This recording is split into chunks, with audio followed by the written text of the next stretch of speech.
Why, hello everybody, and welcome to MotionRC.com. Today we have a brand new aircraft in the trainer line of aircraft.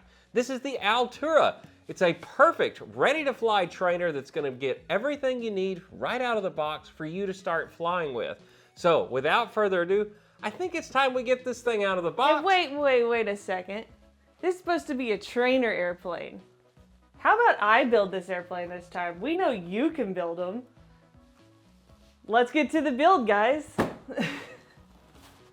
All right, so we got everything out of the box. So let's go over a few of the items that you receive when you open your box. So of course you've got your wings and your main fuselage. You've got your vertical stabilizer and your horizontal stabilizer. This one actually comes with a ready-to-fly transmitter. You will have to install your sticks, but other than that, it is ready to go.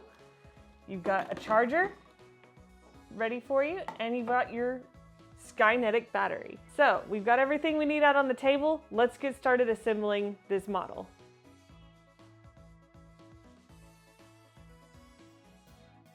Okay, so the first step in the process is we're going to get the landing gear installed onto this aircraft. Let's start with the main landing gear. They go right in that provided slot in the back. You just slip them right in. They don't have a forward or backwards. They're just straight landing gear, so don't worry about that. Take your two provided Phillips head screws, drop them down in the holes and get them tightened up. Not too tight because this is a foam aircraft, but not too loose because you don't want them to fall out in flight. Then you move on to the nose gear. You take that, you want to make sure that the spring is pointed towards the back of the aircraft, and that way you get that provided bounce you need whenever you land. There's a provided grub screw in the nose gear already ready to go. Take that, get it tightened right up to the nose gear, and you're good to go. Let's move on to the next step. All right, for the second step of this assembly, what we're gonna do is get the horizontal and vertical stabilizers applied to the aircraft. So you'll want to take the vertical stabilizer and go ahead and slide it onto the horizontal stabilizer. It just makes it a little bit easier when you're putting it on the aircraft. Take this assembly, slide it between the two push rods sticking out of the back of the aircraft, and then gently apply this assembly to the fuselage itself.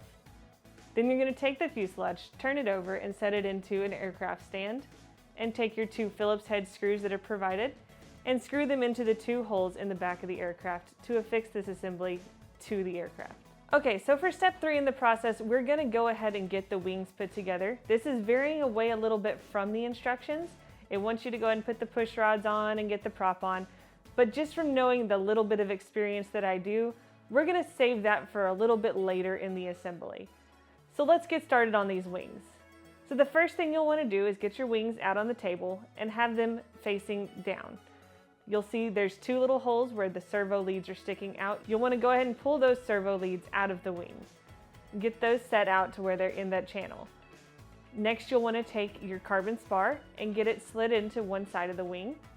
Take your other half of the wing and slide it onto the other side of the carbon spar. Now we're going to turn the wing over, and then you're going to see there's these two plates that are included in your kit. There's one with a little curve to the front and one with a lip to the back. The one with the curve on the front goes on the forward side of your wing, and the one with the lip to the back goes to the back side of your wing, and it follows along with the curvature of your actual wing itself. Peel the stick paper off and set them in the channel that's already pre-cut for you, and you'll have your wings assembled. Okay, so for the next step in the process, what we're going to do is get the wing applied to the fuselage. So just remember while we're doing these instructions that everything we say is in the pilot's perspective. So if I say to the left side of the aircraft, it means to the left side that the pilot would be seeing. So what we're going to do is take the provided Y harness that's included in the kit. We're going to plug them into the two servo leads coming out of the wing. You want to make sure that you're matching up the colors, white to white, red to red, black to black.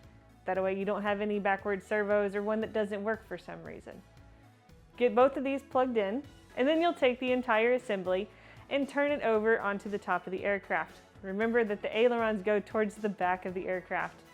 Take the Y harness, and you're going to see that there's a little gyro box. It's a white box in the front of the aircraft. You're going to plug in the leads from the Y harness to the left side of that port. You're going to plug the white wires into the top. That is your signal wire, just to make sure that everything is working properly. Then you're going to gently set the entire wing assembly down onto the top of the fuselage. You're going to take your provided rubber bands. You should need 8 rubber bands total to complete this assembly. Make sure you take one rubber band, run it from the front to the back on the right side, one to the front to the back on the left side, and then you're going to crisscross them across the top. And repeat this process exactly with the remaining 4 rubber bands, just to double the amount of rubber bands holding the wing onto the fuselage for extra security. Keep those rubber bands onto the plastic parts of the wing just to keep the wing from crumpling any, and you've got your wing assembled. Okay, so for the next step in the process, we're going to get all of our electronics ready. We're going to take our provided battery out of the box. We're going to get our provided power source. We're going to plug it into the wall so we can charge up our battery. Next, we're going to get our transmitter ready. It has some provided sticks that are not already screwed on. So all you got to do is take those out of the baggie and screw them into the little holes. Make sure that you get your 4 AA batteries put into the back of the controller. And then all you have to do to turn it on is flip the switch that says on. Now that we have all that together, let's get started in plugging in our airplane. We're going to take our battery off of the provided charger, flip the airplane over, and we're going to make sure that the switch on the side of the aircraft is off. Off is where it's pushed to the back of the airplane. Open up the little hatch on the bottom, just stick your finger in the hole and pull it out. Inside you'll have the battery strap and the plug-in for the battery. Take your battery and just plug it right in, and your airplane will start turning on. You'll want to flip it over because it does have a gyro mode inside of it. And so it'll make sure that all your ailerons and surfaces are level. Now we're to the point where we're going to clip on our ball links on the elevator and rudder. Now on the controller, you're going to want to make sure that the channel 5 is turned all the way down. That turns off the self-leveling mode. It keeps your gyro on, but by turning off the self-leveling mode, it keeps it from where your rudder or elevator are in an awkward position and they're actually at their center neutral level. So now we'll go to the back of the aircraft and you'll see your ball link clevises and everything attached to the push rods. In order to make everything perfectly level, you may have to twist your ball link in and out in order to line everything up neutrally. You may have to use some ball link pliers in order to snap these onto the aircraft. If you do need a set of these ball link pliers, you can pick up a set here at Motion RC and they will be linked down in the description below. Okay, so for the last step in the process, we're going to get our prop onto the aircraft. What you're going to do is you're going to take the nut and the washer off of the prop shaft that's already on the airplane. Then you're going to take apart the spinner. After you take apart the spinner, you're going to want to take the back plate, and the kit does come with some spacers that you're going to want to use to put inside the center hole of that spinner so that it fits onto the prop shaft nice and snug. Then you take your propeller and you slide that on right after the spinner, making sure that the numbers are facing to the front so that your propeller is not on backwards. Then you take your washer and you slide that on right after, and then you screw on the prop nut. Once you get your prop nut on loosely, you may have to move your prop around just a little bit so you can line up the holes to get the front of the spinner screwed into the back plate. You're going to want to make sure you get that prop nut nice and tight. There is a wrench that is included in the kit to hold onto the motor so that it doesn't spin while you're tightening that nut up. Finally, you want to take the front part of the spinner, slide it on to match it up to the propeller itself, and then screw those screws right back in, and your propeller is all assembled.